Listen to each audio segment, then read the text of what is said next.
Good morning. My name is Matthew Allen, and this is VanlifePLUS Movies. If this is your first time here, welcome to the channel. If you haven't subscribed, maybe consider it. I don't ask that a lot, but we sure like to have you here.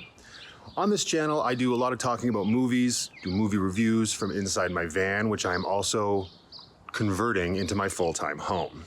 It's a Chevy Express 2500, and I bought it from a used car lot. It was clearly used for drywallers. It was quite grubby and had done some work, put in some time. I have spent the last handful of videos of my vlog tearing it down, gutting it, cleaning it, and doing some general maintenance that needed to get done according to a 77-point inspection that I had done before I purchased it. That's always a smart thing to do. The next step is to start to convert the interior, right? Make it into a livable space, install some insulation and whatnot. And I've already done that. So in this video, I'm gonna give you a quick overview of what the inside of the van looks like now. And then we'll go into a little bit more detail in some future videos. But for now, come on inside and take a look.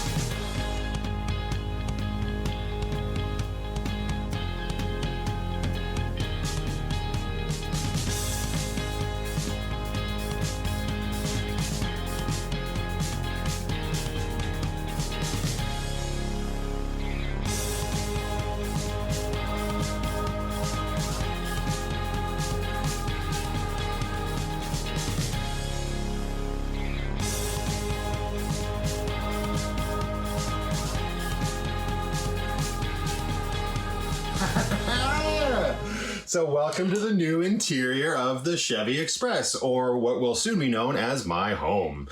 So what you see here, while it might seem simple, is the culmination of about 2.5 months worth of work.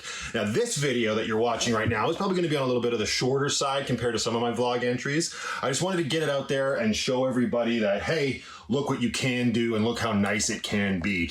And now, while I am a bit of a perfectionist, I always have been, it's like when it comes to my photography or filmmaking or stuff like that, or anything in my life, really, there are a ton of things that I can nitpick, but I've also had to learn through this process to just let things go. Not everything, it's DIY. I'm not a professional carpenter. I'm not a professional floor installer. I'm not a professional insulator. Is that a thing? Probably. There's a professional everything, isn't there? So I've had to just kind of accept the fact that things are going to be a little janky here and there. I mean, I think things are always going to be a little janky no matter how professional you are because it's a van, but I am super happy with where it is at. And like I said, I just wanted to get this out there and run down the process with you guys really quickly. The next collection of videos that will be coming out going forward will be taking deeper dives into the specifics about what I'm going to be talking to you about today. But yeah, so like I said, about 2.5 months worth of work. Huge shout outs to my buddy Mike and my buddy Chris. They were invaluable, I guess, is not a word that I think does them justice, but I super appreciate everything that they contributed, and I'm just so thankful to have people like that in my lives. I mean, that being said, they helped me with very specific things, and then I did majority of the rest of this. I want to say, no blood, sweat, and tears. There was definitely frustrating moments, very sweaty moments, and I definitely have a few cuts and bruises to show for it, but that just, I think, is part of the experience of when you do stuff like this yourself. It's like a giant Lego set with no instructions, which is kind of cool. So anyways, yes, staying on point with the interior. So the last time people would have seen this van, if you're watching it on the day it came out, because YouTube, videos are forever, there they are. It was just a bare shell. I had cleaned it down, I had pulled the seats out, cleaned everything in here, nothing but the sheet metal walls. So the first thing that I had to do, not had to, but the first thing that I wanted to start with, and this is a huge point of, I guess, contention in the van life community, is I sprayed the interior with black rubberized undercoating, stuff that you would spray in your wheel wells or on your undercarriage of your car to help prevent rust and sound deaden. I sprayed the entire interior with that. in the belief that it's just going to help sort of rust proof it. Because again, I can't seal up everything. There may be the odd chance that water gets to that bare metal through the flooring, through the walling, through the insulation. And granted, the walls themselves were painted, but it's a work van. There might have been dings here and there. So there might have been bare metal that it could have gotten to. So I decided to go with that as my first step. I had seen a YouTube video about a couple that had done it, and that is all that they had done to their van. And it was like an old Dodge from the 70s, I think. And they lived in minus 40-degree winters, and that was the only insulation they had, and they said they were fine. They're much more brave than I am. I wasn't going to just leave it at that, but it's where I wanted to start. After that, I took a bit of a jump. Instead of focusing more on the walls and the ceiling and the insulation, I installed my little step here.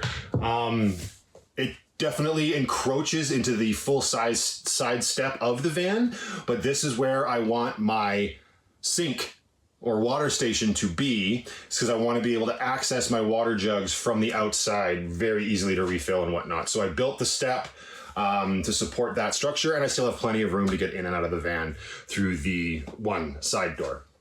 After that, what came next? It's been so long.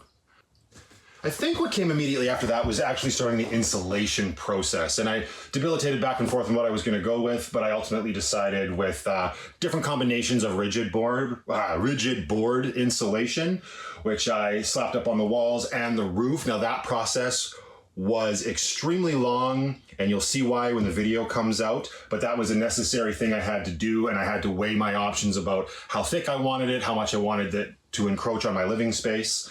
But that was the next step. After that is when the wall panelings went up, and that is a huge, I want to say inspiration. A lot of people will say ripoff, but one of my big inspirations on YouTube, Van City Van Life, his gentleman's name's Chrome. He's awesome. He played a big part in my believing in myself that I could do this. He really inspired me, and he uses the same walls. Now, it doesn't matter. No, people, it's the internet. They'll be like, no, you're lying. You're into that the whole time. What I originally wanted to go with was the cliche log cabin look in here. I wanted sort of a brown laminate. And then there was a similar board, like this is just wall paneling. It's not individual boards. There was a similar panel to this gray that was more of a log cabin look, but I couldn't find laminate flooring that would have gone with it. I was trying to be cost effective, and the laminate floor I found at the cheapest price point was gray, and then these walls ended up going with it. So not a lot of people that were watching my channel might watch Chrome at this point, but in the interest of divulging all of the information, I definitely ripped him off a little bit with that. So thank you for the inspiration, Chrome. That reminds me, it wasn't actually the wall paneling that came immediately after the insulation. Chris and I laid the subfloor, and then I laid the laminate flooring. That was a huge process. The video with Chris is a very fun video when it comes out. It's a little on the longer side, but that was a really fun day, and huge thanks to him for his help. I probably should have recruited him for everything else going forward, especially when it came to stuff like the wall panels or even the ceiling panels. The ceiling panels were almost one of the last things I did. And I did that by myself, and that was just stupid. It was bad enough that I did the walls by myself. I should have just been patient and waited for some help, because that was a struggle. The ceiling was even worse, and I had to sort of jerry-rig jack stands and light stands to hold it up while I screwed it in. It wasn't easy, but now I can say that I've done it. And the laminate flooring I did myself, which was kind of easy because I had fairly recently installed laminate flooring in the old apartment that I lived in, so I had a little bit of experience when it came to that. I'm all over the map here right now in terms of the stuff that I'm probably showing you, the time lapses and whatnot. But like I said, there'll be videos that will go into it in deeper dive. And then the next sort of thing that I did was the wheel well boxes, and that was done over multiple weeks. You can't really see it. The bigger one on the passenger side, Mike basically built himself, and he showed me the ropes on how to do it. You'll see in the video. But he built that one, and then I did this smaller one behind the driver's seat. Well, behind the driver's seat, on the driver's side. It's way at the back. By myself, it's definitely a little bit more janky than the one that Mike built. And it's not painted. The one over there is... I'll show you after. The one over there is painted and has a wall paneling piece on top to match. This one I didn't paint because it's going to end up being underneath the bed, so I didn't want to waste any paint on something that I'm very rarely going to see. And they're fully functional. Look at that. Oh! Little storage compartments. And of course the wheel wells got insulated with Reflectix. I don't know how much insulation that's actually going to provide, but a little bit is better than the bare metal. And then one of the last things I did was to trim. Studs. I'm all out of whack here. I should have just gone back and looked at my videos before starting this one, but I had to install studs obviously before the wall paneling went up. So it definitely went subfloor, laminate floor, studs, wall panels, ceiling studs, ceiling panels. And so the van has natural ribs. I chose to install additional wood strips on those metal ribs to give myself really good anchor points for once I start building shelving and any sort of other amenities or fixtures that I may want to have in the van. And then, okay, done the walls, done the ceiling, then the trim, which was like studs that you will see, which I decided I will, I'll paint them gray to sort of match the wall panels. And then, can you see it? Yeah, this white trim way up here, just the littlest bit, was kind of what closed off the last piece of the van body. I think it turned out nicely, although that was one of the hardest days. I didn't capture it on film, but getting that one far back piece that you could actually see up was a pain because, again, nothing in the van is straight. But here we are. There are still parts. Here, I'll bring it out now. First of all, I just pulled you out of the tripod and did a whole spiel, and I didn't realize that when I pulled it out of the tripod, I hit the record button, so it stopped. So I'll try to keep my energy level the same. It's always rough when you have to do like a second take of something that's natural. But as I was saying, there's still some parts that are exposed. So you can see back here, the wiring for the taillights and the ones that run across the back door there, they're not covered up yet. Eventually they will be, probably with similar whiteboards like you see there. And again, right above the side cargo door, it's still not quite finished. But that's because the van's completely uneven. Well, and my carpentry skills are very uneven, so I didn't have the appropriate board to go up there. But I just wanted to get it done. Those are easy. Those are quick, slap them up fixes, no problem. And yeah, I'm just really excited that the interior is essentially done. I'm gonna put you back in the tripod now. We'll see if it stops again. Oh no, we're good this time.